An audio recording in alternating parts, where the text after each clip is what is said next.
Okay, here is my GoldStar.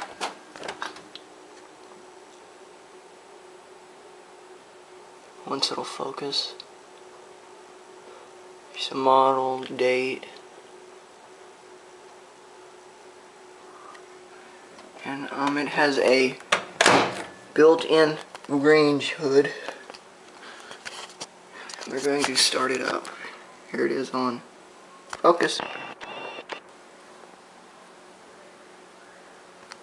Here's a selector. Here it is on low, high.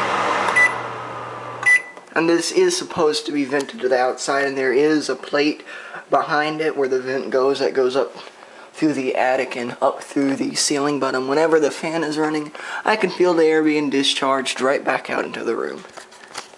I hate them over the range micro hoods. They're a piece of junk.